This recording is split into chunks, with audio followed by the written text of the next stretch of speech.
3 months, 0 crossings. Let that sink in. After inheriting the worst border crisis in American history, millions of illegals, cartel armies, fentanyl floods, President Trump has done what they said was impossible, but the victory goes beyond the border. In Kentucky, a whistleblower just exposed state employees selling driver's licenses to illegals for $200 a pop. No tests, no questions, just cash. The transformation is so complete that Mexico just handed over 26 cartel kingpins in one massive extradition. ICE is arresting so many criminals that they're running out of detention space. From license fraud to sanctuary city showdowns, the entire illegal immigration industry is in chaos. And what comes next will finish the job. Stay tuned. So the border victory proves what's possible when leadership takes action. Speaking of taking action for your future as we age, our body's collagen production declines, leading to visible signs of aging like wrinkles, sagging skin, crow's feet, and smile lines. By the time we reach our 40s, collagen levels have significantly decreased, dropping another % every year afterwards. Collagen makes up a third of our skin's protein, giving structure and strength. So replenishing it is crucial, and that's exactly why I rely on Ageless Multi-Collagen for years. This formula includes 5 key types of collagen from 4 premium sources, blended into hydrolyzed peptides your body absorbs faster. Every order today also donates a meal to a hungry child through NoKidHungry.org. Get 51% off at healthwithgary.com. You'll find it linked down below, and we thank them for their sponsorship of this program. Now, this just in, this is breaking. We finally have hard proof. Democrats gave $6 billion to a conglomerate of the United Nations agencies and over 200 NGOs to facilitate the illegal immigration invasion of America. The United Nations. Think about that for a second. We need to disband the United Nations. What good are they? They're facilitating the invasion of our country? Sounds like an enemy occupier to me. And they're over there in New York with their big shiny building, about to have a massive meeting. No. Kick them out, all of them. It was the United Nations who tried to take down America with the Democrat regime. Let's listen to Mike Howell talking with the Oversight Project with Mr. Brecken, the committee chair. NGOs or not. I now recognize Mr. Mike Howell for 5 minutes for his opening statement. Members of the subcommittee, thank you for the opportunity to testify about the role of NGOs or non-governmental organizations in facilitating mass illegal immigration. I currently serve as the executive director of the Oversight Project and previously was at DHS and on Capitol Hill conducting oversight of immigration matters. The United States of America is still reeling from the worst border invasion in its history. This was an invasion that was planned, promoted, encouraged, funded, and sustained by radical elements of the previous administration. But this invasion could not have been accomplished without a colossal partnership with the NGO community.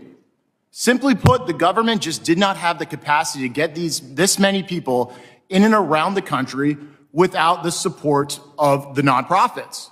And to that end, they gave them almost $6 billion to a conglomerate of UN agencies and over 200 NGOs to do just that, according to statistics from the Center for Immigration Studies.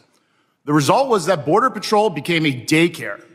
They became Uber drivers just to shuttle illegals to the nonprofits to get them around the country. Now, the Oversight Project has led the way in exposing what I call this border industrial complex. In December of 2022, we did the first of its kind study where we tracked illegal aliens by their cell phones as they went through these nonprofits at the border. In just a 1-month period, in tracking 30,000 devices, so a very small subset of the 10 million that Biden had crossed the border, we found out that the illegals went to nearly every single congressional district in the United States. We proved that every town was indeed a border town. I now recognize Mr. Mike Howell. Do you recognize what that does when they take into account those numbers in the census? How it can absolutely wreak havoc on our congressional representation in Washington, D.C.? Here's President Trump at the Kennedy Center talking about the border crossings. Jails.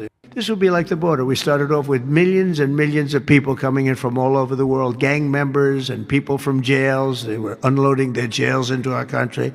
All over the world they were coming, drug dealers, They came from Africa, they came from Asia, they came from South America, Venezuela in particular. They were coming in, Trinidad, and the toughest people you've ever seen. And by the millions. And for the last 3 months, we had 0, 0, and 0. We had 0 people come in for 3 months. They respect our country again. That's the other thing. All over the world, our country is respected again. This will be like the border. We started off with millions. Because they know what's happening. Here we have Secretary Noem just about 60 minutes ago, posted by Rapid Response 47. She says ICE has received 110,000 applications as a result of the massive recruitment blitz made possible by President Trump. Of what's happening in this country. You have already well over 100,000 applications? We do. In fact, as of today, about 110,000 applications in less than 2 weeks. And that's what I find so encouraging is it's clear the American people are behind President Trump and these officers. They have their backs, and they want to be a part of what's happening in this country by making it safe again. So despite what, the fake news says, despite what the liberals and the socialists and the Marxists are parroting every single day out in their communities and to their supporters, it's just not true. The American people are so happy, and they're excited about the fact that the rule of law is going to apply to everybody, and that Americans and citizens who follow the law should be prioritized, and that President Trump is doing exactly that. So to have that many applications means that we're going to hire the best of the best, and individuals who have experience can get qualified for their ICE badge as soon as possible and hit the streets so that they can make sure that these families get to live safely again. Yeah, they wouldn't have been joining under the Biden administration, that's for sure. Here is a report from Kentucky. A resident and contract employee, Melissa Mormon, was fired after blowing the whistle on coworkers for selling driver's licenses to illegal aliens for $200 a pop, each in multiple Kentucky licensing bureaus. Didn't want this out. Fraud inside Kentucky's transportation cabinet. Licenses issued without a driver's test. It is an ongoing WDRB investigation, and tonight we hear from a whistleblower who says coworkers used her login to pull off this scheme. Employees were being paid underneath the table. They say sometimes I immediately let my supervisor know about it. Truth hurts. Did you ever think that this would cost you your job? No. And for Melissa Mormon, I was angry for a long time. This is one of those. It hurts me that I'm talking about this, and I actually like where I was working at. Times. I came into the office that day. My computer was shut down. I was told to go to the front door. Detectives came in. They interviewed me. That was it. Mormon says she was fired 3 months after she sent this letter to the Kentucky Transportation Cabinet, blowing the whistle that workers at the Nia Center licensing branch were selling driver's licenses under the table to people who never took the driver's test. Undocumented workers. How did it work? What was going on? The undocumented workers would come into the office in groups. They would provide them either permits or driver's license illegally. So they were bypassed without even taking the test. How much? $200 a person. Up to 5 times a day, she says. Was this an everyday thing? Almost, yes. Didn't want this out. Fraud. What do you think about that? How many were illegals? Unbelievable. Here we have more. Contract employee turned whistleblower explains how 2 of her coworkers tried to get her to join her in that scheme. License or permit. I found out it may have been going on for a couple of years before it was found out. We're told it wasn't as simple as people getting state-issued driver's license or permits without taking the test. She says 2 of her colleagues at the Nia Center approached her with a business venture, asking if she wanted to get in on the scheme. I was asked to bring certain customers in, and they are brought in to me without signing in. And you would scan their documents as usual. Documents made to look legitimate, like birth certificates and social security cards, according to the letter she wrote to the state. But a key to pulling off this scheme was making sure the required Homeland Security screening was never run. I start getting these emails saying, are you doing this? Are you doing this? Are you doing this? And that's where it unraveled. She says those workers were using her login. I found out it may have been going on. Bypassing Homeland Security, using fraudulent documents. Sounds like the perfect scheme to bring illegals driver's licenses. Representative David Kustoff says that under President Trump's leadership, we're reversing failed policies, securing our borders, and putting America first. Both ICE and the town of Mason approved contracts with both ICE and the Tennessee-based private prison company CoreCivic. Mason is about 45 miles north of Memphis, and it's the site of the West Tennessee detention facility. The CoreCivic-owned prison closed several years ago. Now it's going to reopen as an ICE detention facility housing undocumented immigrants. The town of Mason approved contracts with both ICE. Perfect repurposing. Here's more from President Trump at the Kennedy Center. I was getting very close. Well, I built hundreds of miles of wall, and I was getting very close. I actually finished the wall, but then I added another 200 miles because when you do the original wall that I said I was going to build, which I got built, and I got it to the specifications of the Border Patrol and ICE, the exact. They wanted steel, they wanted concrete inside, they wanted rebar inside that, they wanted it to have wires. The walls are wired for, you know, all of the internet stuff and security things. And we built it hundreds of miles. We did great. That's one of the reasons even now we're able to have such good numbers at zero, or essentially very little people coming in. But Biden, I ordered for another 200 miles. I was going to do another 200 because it's the way it is. And we're all set to do it. Then we had the bad election result, the horrible, what happened to our country, what they've allowed to happen to our country. And we are taking now that wall back. They sold the wall. Now, this is expensive stuff.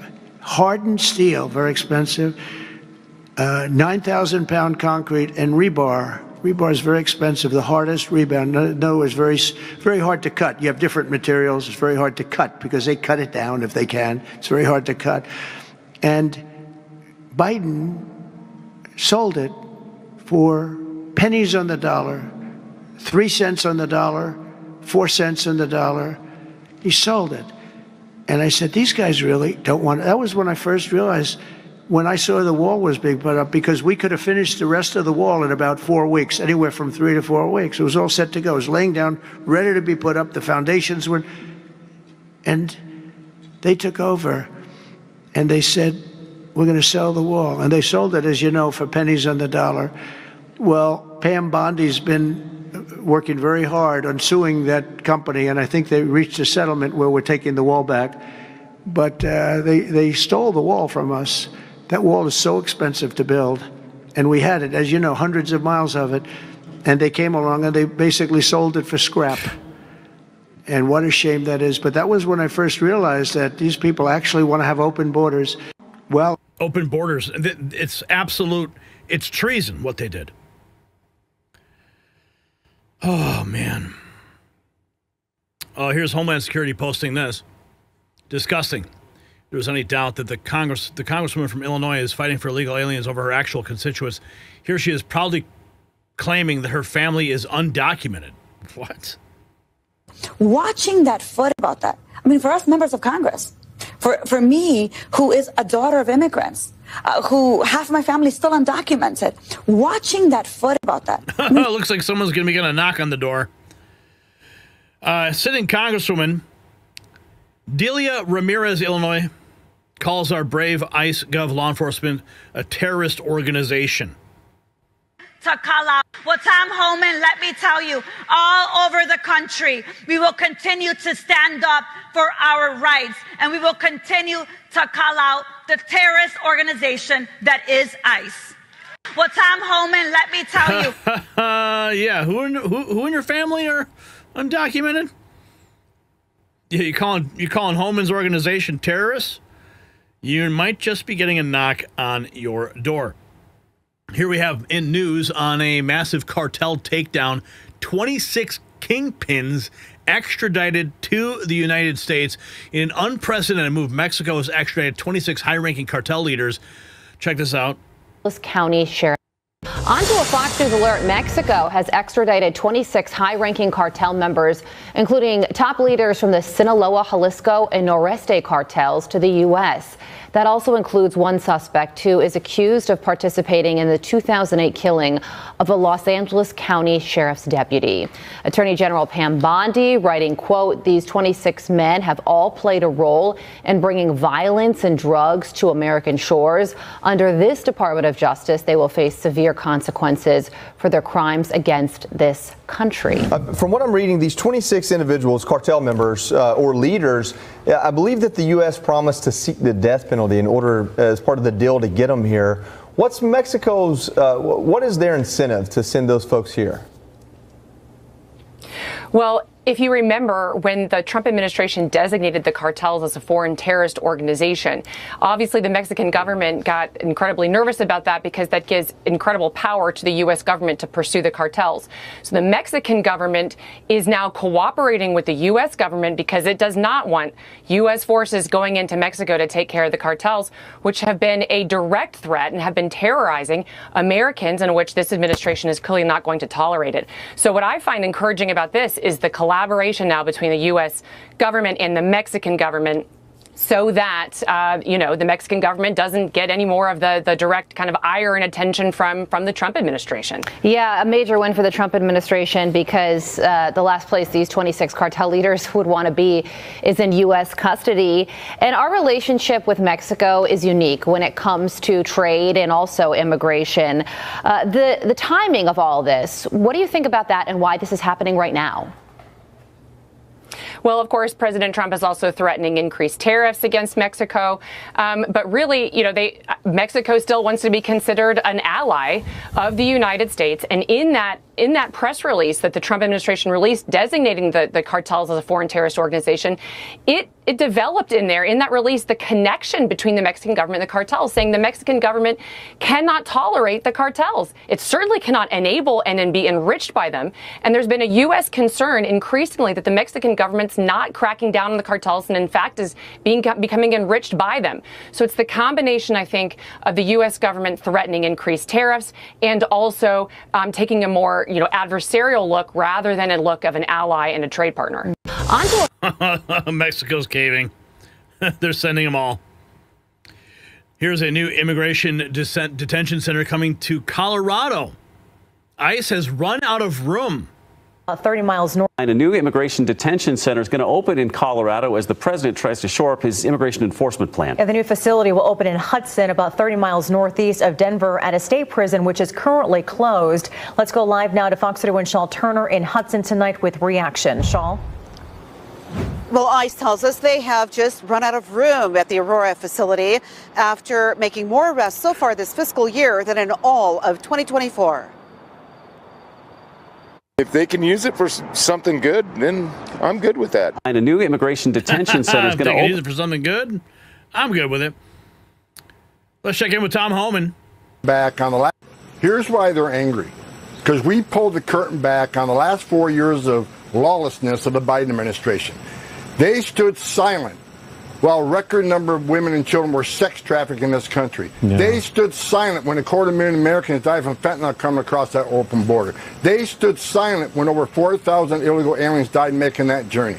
They stood silent. We had the largest number of known suspected terrorists entering this country through the open southwest border. They stood silent while record number of Americans died, a record number of aliens died, and they pulled the curtain back on the most secure border that we handed them. Yeah. We handed them the most secure border in our lifetime, and they destroyed it on purpose. They're angry because we're winning. We're showing the American people how much damage the last administration did to this country. Yeah, it's treason. There's no other way to cut it. Here's more from Tom Homan. That's how meaningless she is to me. I don't even know who she is. That's how meaningless she is to me, for God's sakes. And look, she can stand up all she wants, but she better not impede. She better not cross the line. Look, I looked at the numbers this morning. We got a historic number of criminal prosecutions on people impeding and interfering ICE and during enforcement operations, so we're going to keep doing it. President Trump made a promise, 0 tolerance. You can hate ICE all you want. And here's what I'll say. As a member of Congress, calling ICE terrorists for enforcing the laws that you enacted, Congress created, I mean, for God's sakes, I mean, she's just proven to American people how not smart she is. But she's not going to stop what we're doing. You just saw 100,000 American patriots wanting to join ICE. We're coming to every sanctuary city of this nation. We're already there, but as I said before, we're doubling, tripling down on sanctuary cities, including her area. We're not going to stop doing what we're doing. President Trump, through ICE, is making this country safer. Every day, every public safety threat we take off the street makes her community safer. So you're welcome. I don't even know who he's responding to Representative Ramirez, who we just showed you the video of her calling ICE terrorists and revealing that her family is undocumented. Yeah.